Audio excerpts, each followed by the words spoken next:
Hi hello friends, ಎಲ್ಲರಿಗೂ ನಮಸ್ಕಾರ. ಚಿನ್ನದ ಮನಸ್ಸು ಚಾನಲ್ಗೆ ಸ್ವಾಗತ.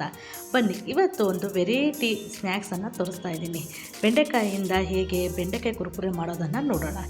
ನೀವು ಬೆಂಡೆಕಾಯಿ ಗೊಜ್ಜು, ಬೆಂಡೆಕಾಯಿ ಹುಳಿ ಎಲ್ಲ ಮಾಡಿರ್ತಾರೆ. ಒಮ್ಮೆ ಈ ರೀತಿ ಗರಿಗರಿಯಾದಂತಹ ಬೆಂಡೆಕಾಯಿ ಕುರುಕುರೆ ಮಾಡೋದು ಹೇಗೆ ನೋಡೋಣ ಬನ್ನಿ. ಮೊದಲಿಗೆ ನಾನು ಇಲ್ಲಿ ಒಂದು 150 ಗ್ರಾಮಷ್ಟು ಬೆಂಡೆಕಾಯನ್ನು ತೊಗೊಂಡಿದ್ದೀನಿ. ಈ ರೀತಿ ದಪ್ಪದಾಗಿರುವಂಥ ಸ್ವಲ್ಪ ಬೆಂಡೆಕಾಯಿನ ತೊಗೊಂಡ್ರೆ ಚೆನ್ನಾಗಿರುತ್ತೆ. ಈಗ ಈ ಎಲ್ಲ ಬೆಂಡೆಕಾಯಿನ ಒಮ್ಮೆ ನೀರಿನಲ್ಲಿ ಚೆನ್ನಾಗಿ ಸಾಲ್ಟ್ ಹಾಕಿ ನೀಟಾಗಿ ವಾಶ್ ಮಾಡಿಕೊಂಡು ಈಗ ಇದನ್ನು ಸೈಡ್ಗೆ ಒಂದು ತಟ್ಟೆಗೆ ಎತ್ತಿಟ್ಕೊಳ್ಳೋಣ. ಫ್ರೆಂಡ್ಸ್, ಯಾರ್ಯಾರು ನನ್ನ ಚಾನಲ್ ಸಬ್ಸ್ಕ್ರೈಬ್ ಮಾಡದೆ ನೋಡ್ತಾ ಇದ್ದೀರಾ ಅವರೆಲ್ಲರೂ ದಯವಿಟ್ಟು ನನ್ನ ಚಾನಲನ್ನು ಸಬ್ಸ್ಕ್ರೈಬ್ ಮಾಡ್ಕೊಳ್ಳಿ. ಈಗ ಒಂದೊಂದೇ ಬೆಂಡೆಕಾಯಿ ತೊಗೊಂಡು ನಾನು ತೋರಿಸುವ ರೀತಿಯಲ್ಲಿ ಮುಂದೆ ಹಾಗೆ ಹಿಂದೆ ಸ್ವಲ್ಪ ಕಟ್ ಮಾಡಿಕೊಂಡು ನಂತರ ಮಧ್ಯದಲ್ಲಿ ಈ ರೀತಿ ಕಟ್ ಮಾಡಿ ಮತ್ತೆ ಅದನ್ನು 4 ಹೋಳುಗಳಾಗಿ ಮಾಡ್ಕೋಬೇಕು. ನೋಡಿ, ಇಲ್ಲಿ ನಾನು ತೋರಿಸ್ತಾ ಇದ್ದೀನಲ್ಲ, ಈ ರೀತಿ ನೈಸಾಗಿ ಕಟ್ ಮಾಡ್ಕೋಬೇಕು ಎಲ್ಲವನ್ನು. ಇದೇ ರೀತಿ ನಾನು ಎಲ್ಲ ಬೆಂಡೆಕಾಯಿನ ಕಟ್ ಮಾಡಿ ಸೈಡಿಗೆ ಎತ್ತಿಟ್ಕೊಂಡಿದ್ದೀನಿ. ನಂತರ ಒಂದು ಮಿಕ್ಸಿಂಗ್ ಬೌಲ್ ತೊಗೊಂಡು ಈಗ ಕಟ್ ಮಾಡಿ ಇಟ್ಕೊಂಡಿರುವಂತಹ ಬೆಂಡೆಕಾಯಿನ ಹಾಕೋಣ.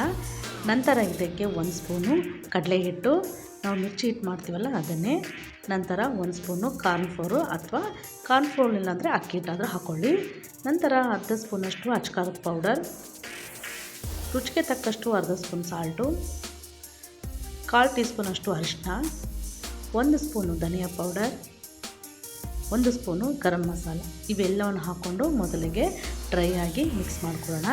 ಇದನ್ನು ಚೆನ್ನಾಗಿ ಮಿಕ್ಸ್ ಮಾಡಿಕೊಂಡು ಎಲ್ಲ ಬೆಂಡೆಕಾಯಿಗೂ ಪೌಡ್ರ್ ಎಲ್ಲ ಅಂಟ್ಕೊಂಡ್ಮೇಲೆ ನಂತರ ಇಲ್ಲಿ ನಾನು ತೋರಿಸುವ ರೀತಿಯಲ್ಲಿ ಸ್ವಲ್ಪ ನೀರನ್ನು ಈ ರೀತಿ ಚಿಮ್ರಿಸ್ಕೊಂಡು ನಿಧಾನಕ್ಕೆ ಚೆನ್ನಾಗಿ ನೋಡಿ ಈ ರೀತಿ ಮಿಕ್ಸ್ ಮಾಡ್ಕೋಬೇಕು.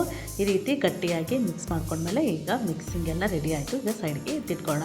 ನಂತರ ಒಲೆ ಮೇಲೆ ಒಂದು ಕಡಾಯಿ ಇಟ್ಟು ಕಡಾಯಿಗೆ ಎಣ್ಣೆ ಹಾಕಿ ಎಣ್ಣೆ ಬಿಸಿ ಆದ ನಂತರ ನಾವು ಮಿಕ್ಸ್ ಮಾಡಿ ಇಟ್ಕೊಂಡಿರುವ ಎಲ್ಲ ಬೆಂಡೆಕಾಯಿನ ಈ ರೀತಿ ಒಂದೊಂದಾಗೆ ಹಾಕ್ಕೊಂಡು ಚೆನ್ನಾಗಿ ಆಯಿಲಲ್ಲೇ ಡೀಪ್ ಫ್ರೈ ಮಾಡ್ಕೋಬೇಕು.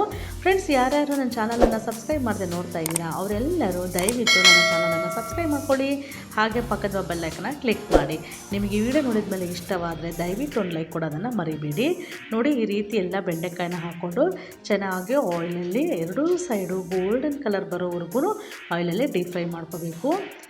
ಈಗ ಚೆನ್ನಾಗಿ ಡೀಪ್ ಫ್ರೈ ಆದಮೇಲೆ ಈಗ ಇದನ್ನೆಲ್ಲ ಈಗ ಒಂದು ಟಿಶ್ಯೂ ಮೇಲೆ ಹಾಕ್ಕೊಳ್ಳೋಣ. ನೋಡಿ, ಈ ರೀತಿ ಗೋಲ್ಡನ್ ಕಲರ್ ಬರೋವರೆಗೂ ಚೆನ್ನಾಗಿ ಫ್ರೈ ಮಾಡ್ಕೊಳ್ಳೋಣ. ನಂತರ ಇನ್ನು ಉಳಿದಿರುವಂತಹ ಬೆಂಡೆಕಾಯಿನ ಈಗ ಇದಕ್ಕೆ ಹಾಕ್ಕೊಳ್ಳೋಣ. ಫ್ರೆಂಡ್ಸ್, ನೀವು ಬೆಂಡೆಕಾಯಿಯಿಂದ ಬೆಂಡೆಕಾಯಿ ಗೊಜ್ಜು, ಬೆಂಡೆಕಾಯಿ ಹುಳಿ, ಬೆಂಡೆಕಾಯಿ ಚಟ್ನಿ ಎಲ್ಲ ಮಾಡಿರ್ತೀರ.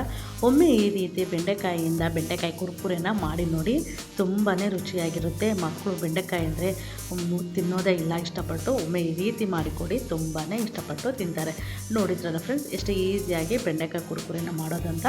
ನೀವು ಸಹ ಮನೆಯಲ್ಲಿ ಒಮ್ಮೆ ಟ್ರೈ ಮಾಡಿ. ಮತ್ತು ಮುಂದಿನ ವಿಡಿಯೋದಲ್ಲಿ ಸಿಗೋಣ.